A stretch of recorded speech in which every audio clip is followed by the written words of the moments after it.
Okay, Patriots Titans is the next game that I want to get to here. 20-17, Titans come away victorious. Not the most competitive. Well, I guess this was a fun game. This was a fun one. Competitive game. Not a lot on the line. Considering what we usually get from these teams. All right, you know what? I'm just going to shut up and read the top fives then.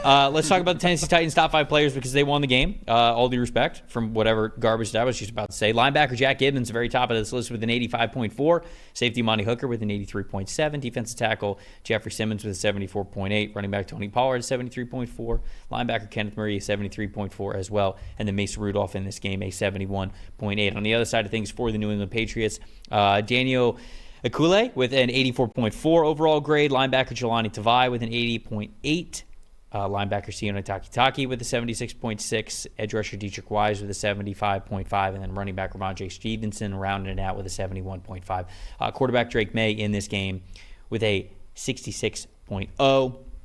Dalton stat that told the story. What do we got? So I actually think, just like I kind of said with Caleb Williams, that this game for the most part was about the ebbs and flows of Drake May. I thought he made some really good plays in this game. He made a lot of plays with his legs, which he's been doing lately.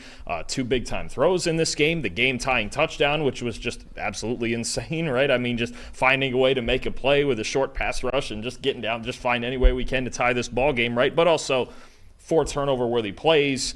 Had some bad throws. I thought overall this game was about Drake May. The Titans are going to give you what they give you at this point, right? Mason Rudolph's a quarterback. Tony Pollard's pretty good, right? Calvin really makes some plays. The defense actually is kind of probably better a little bit, especially down the middle of it than I thought it would be. But really, I think this was more about Drake May and just kind of him going through the rookie roller coaster, especially on a team that does not have a whole lot of help for him, right? I think he's really very quickly become the best player on their offense. I mean, considering the lack of a run game and the lack of pass protection and sometimes the lack of receivers as well. It's just such a young football team. But I think he's very slowly taking more and more command of the offense. I think I see the rhythm and the timing, not for the full 60 minutes, but especially in the quick game, kind of just getting a little bit better every week, right? Just the footwork is slightly better than it was last week. The decision-making slightly quicker than it was last week. And I even think that goes to decision-making when it comes to improvising of like, okay, I need to improvise now instead of waiting another second and a half to see what comes open. It's just deciding, look, okay, screw it, no one's open. Let's take off and run. So I think Drake May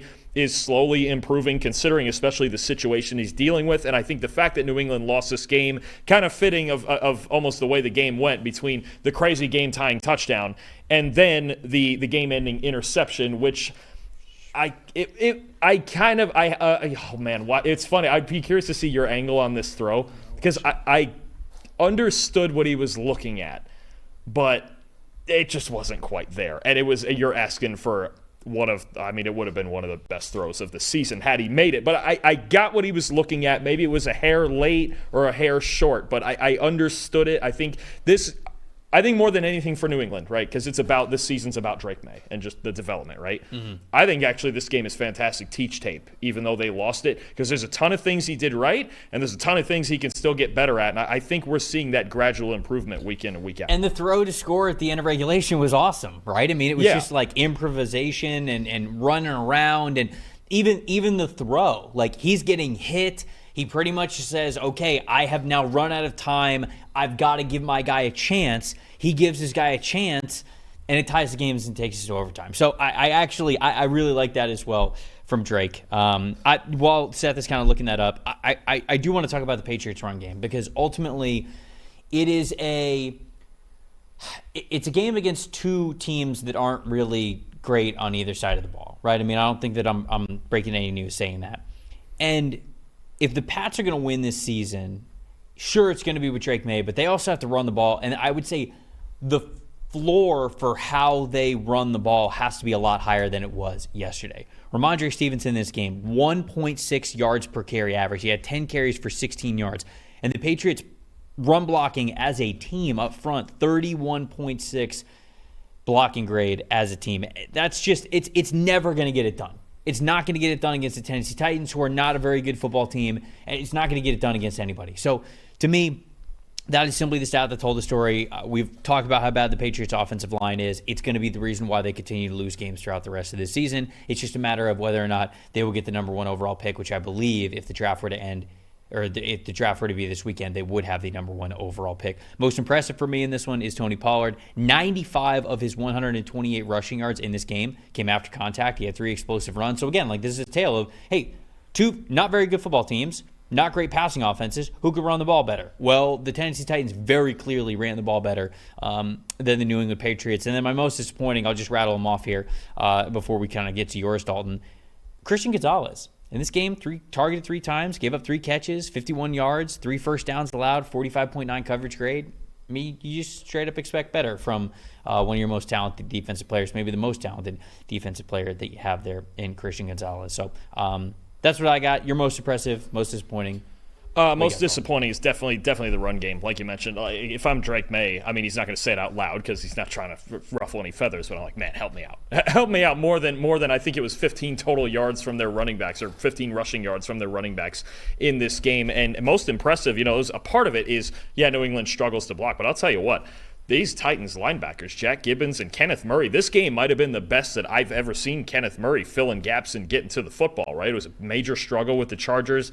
Cut him. Now he's in Tennessee and trying to figure things out. But I thought the 2 linebackers were fantastic. You saw them in that top 5 of the Titans grades. So part of it was, New England struggles to block. But, man, these linebackers were flying all over the place. Gibbons had a sack as well. They really controlled the game. And, honestly, against Tennessee, if there's anything that they do right, it's not allow you to run between the tackles. Between those 2 at linebacker and Simmons and Sweat on the inside are a problem. I think that's the first thing that you say to yourself when you're playing Tennessee. You go, how do we deal with this front? Because there's actually some very talented players in there.